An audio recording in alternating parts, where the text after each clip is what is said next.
Hai Simple People, back with me with Alan. Kali ini kita akan ngobrolin 6 karakteristik yang mungkin kamu punya. Dan jika kamu mempunyai beberapa karakteristik ini, kamu mungkin cocok untuk menjalani gaya hidup minimalis. Penasaran?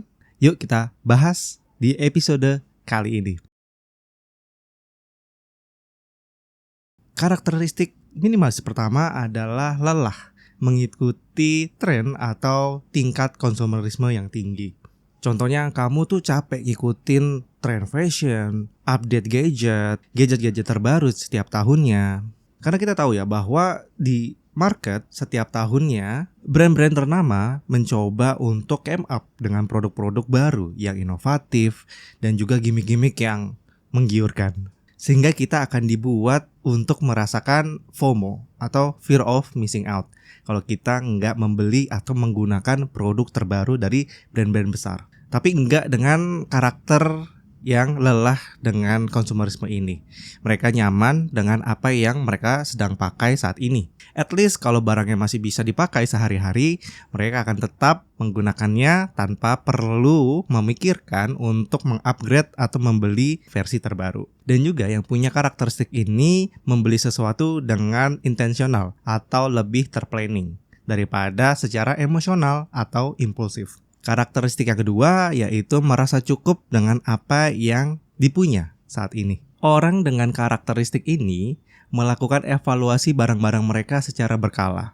Nggak necessary melakukan decluttering, tapi tanpa sadar mereka memilih-milih mana sih barang yang memang mereka masih gunakan sehari-hari dan mana barang-barang yang udah nggak perlu mereka simpan lagi karena memang nggak digunakan lagi secara daily. Mungkin aku akan memberikan contoh agar teman-teman lebih relate. Maksudnya apa sih? Contoh kalau kita membandingkan antara TV kabel dan juga berlangganan internet. Kita tahu bahwa segala entertainment sekarang sudah mulai shifting dari TV ke internet. Maksudnya adalah semua bisa kita akses mostly dari handphone ataupun laptop kita. Untuk siaran TV atau TV kabel, beberapa juga mulai shifting ke streaming yang ada di internet. So, kalau kita membandingkan antara TV kabel dan juga jaringan internet, maka kita akan lebih merasa lebih membutuhkan yang jaringan internet. Dan mungkin kita sudah nggak perlu lagi menyewa atau berbayar layanan TV kabel. Karakteristik yang ketiga adalah kamu mempunyai tendensi untuk merasakan stres jika jadwal sehari-hari kamu cukup padat atau cukup sibuk. Kamu merasa bahwa kalau sehari ini bisa full schedule, kamu nggak punya waktu untuk istirahat sejenak, kamu akan merasa cemas atau anxiety. Karakter seorang minimalis juga mempunyai tendensi bagaimana caranya dia mempunyai satu sesi khusus untuk beristirahat, merecharge energi dirinya dengan cukup bermeditasi atau membaca buku, anything yang mampu atau membuat dia at least pulih energinya dari kegiatan yang full day. Karakteristik yang keempat adalah karakter yang sebenarnya mereka suka bebersih, tapi mereka juga tahu bahwa mereka nggak perlu atau nggak mau memakan waktu yang terlalu lama untuk bersih-bersih rumah. That's why karakter minimalis menyukai sesuatu yang lebih sedikit atau less is more. Karena dengan kita mempunyai barang lebih sedikit, maka kita akan punya waktu lebih banyak. Dikarenakan kita memerlukan waktu lebih sedikit untuk pertama membersihkan barang-barang yang ada di rumah karena barang-barangnya sedikit sehingga sedikit juga waktu yang harus kita siapkan untuk membereskan rumah. Kedua, lebih sedikit waktu juga yang harus kita siapkan untuk memaintain barang-barang. Mungkin kamu juga lupa bahwa setiap barang yang kita punya itu harus di-maintain atau dirawat. If not, barang-barang tersebut bisa cepat rusak dan maybe kalau memang berguna, kita harus membelinya kembali. Karakteristik yang kelima adalah mereka tendensinya untuk spending less money. Tidak suka spending uang terlalu banyak atau besar. Bagaimana cara orang dengan karakteristik ini biasanya spending less money? Khusus karakter minimalis ini, mereka menahan keinginan atau wants mereka pada saat ini. Menahan keinginan yang memang bukan sebuah needs, yang sifatnya hanya wants atau desire secara impulsif. Hanya dengan kemampuan menahan keinginan kita saat ini, kita bisa spend less dan juga save more. Cara kedua untuk spend less money adalah mempunyai barang lebih sedikit. Kok bisa? Kamu perlu menyadari bahwa kalau kita mempunyai barang lebih sedikit, maka kita akan spending lebih sedikit untuk pertama, maintain cost atau biaya pemeliharaan dari barang-barang yang kita punya. Contoh biaya untuk membersihkan, biaya untuk mencuci, biaya untuk memaintain barang yang kita punya masih bisa berfungsi sebagaimana mestinya. Lalu kita juga akan spend less on service atau repair cost. Jadi kalau kita punya beberapa barang yang cukup fragile dan kita memakainya juga nggak hati-hati, akan timbul biaya reparasi kalau barang tersebut cepat rusak. Ini dengan konsiderasi bahwa kalau kita membeli barang baru, harganya juga lebih tinggi daripada kita memperbaikinya. Biaya terakhir yang bisa kamu spend less on the belongings adalah biaya pajak. Iya, pajak. Nggak aware ya.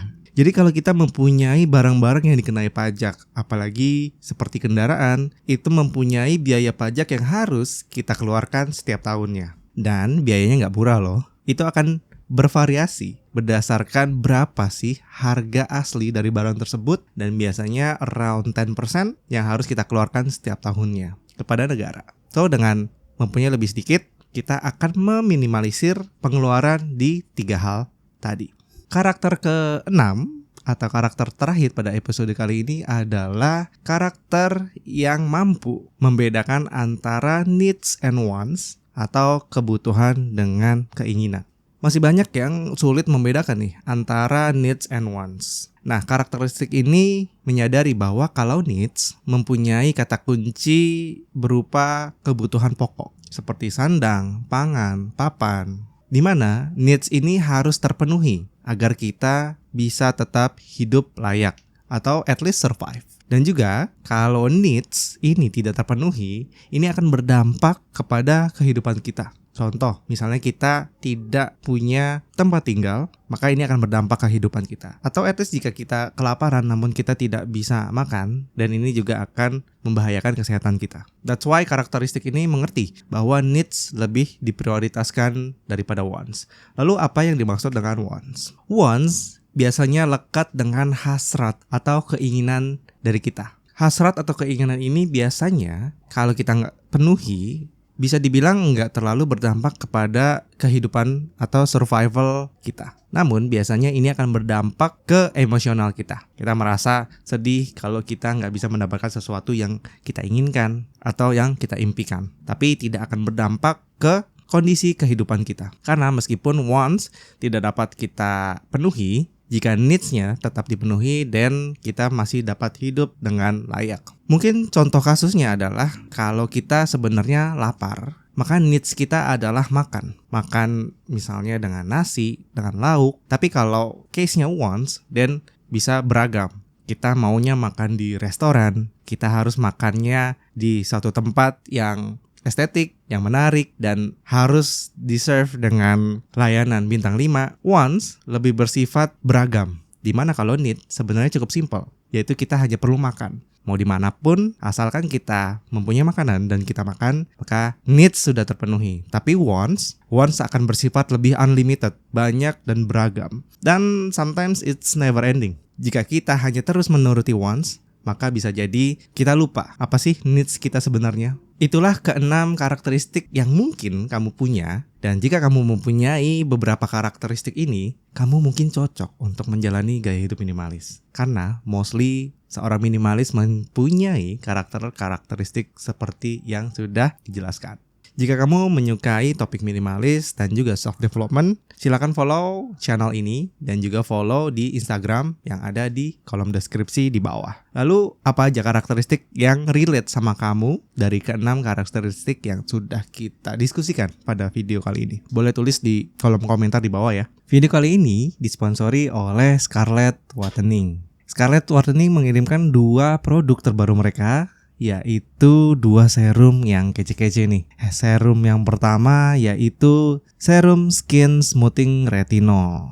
Nah, di dalam serum ini terdapat retinol serum yang mengandung active ingredients, yaitu encapsulated retinol. dan juga pomegranate extract, allantoin, dan vitamin C, di mana yang berguna memperbaiki tekstur kulit, juga menyamarkan kerutan dan mencegah tanda-tanda penuaan, dan juga merawat kulit yang berjerawat. Nah, pakainya cukup mudah. Tinggal teteskan aja 2-3 tetes ke telapak tangan atau langsung di muka, ratakan secara perlahan di wajah yang sudah dibersihkan. Lalu ditepuk-tepuk sedikit di area wajah agar benar-benar merata dan juga menyerap sepenuhnya. Nah, untuk serum yang kedua yaitu serum niacinamide 5% beta glucan 7 phyto extract. Wah, ada apa aja nih di dalamnya? Jadi di dalam retinol serum ini mengandung niacinamide 5%, beta glucan dan juga 7 phyto extracts, dan juga Tego Cosmo C100, dan juga berfungsi untuk melindungi kulit dari bahaya dan paparan radikal bebas kalau kamu lagi di luar. Juga membantu menyamarkan noda hitam dan mengurangi hyperpigmentasi. Lalu juga memperbaiki dan memperkuat skin barrier hingga mencerahkan dan melembabkan kulit. Cara pakainya juga cukup mudah. Teteskan 2-3 tetes pada telapak tangan, lalu ratakan. Jangan lupa ditepuk-tepuk agar terserap dengan baik. Tunggu 1-3 menit dan produknya akan meresap sepenuhnya di kulit kamu. Jika kamu berminat dengan produk dari Scarlett ini, jangan lupa cek link yang ada di deskripsi ya. Terima kasih kepada Scarlett yang sudah mensupport episode kali ini. Terima kasih sudah menonton video ini sampai habis. Kita akan ketemu lagi di episode berikutnya. Bye simple people.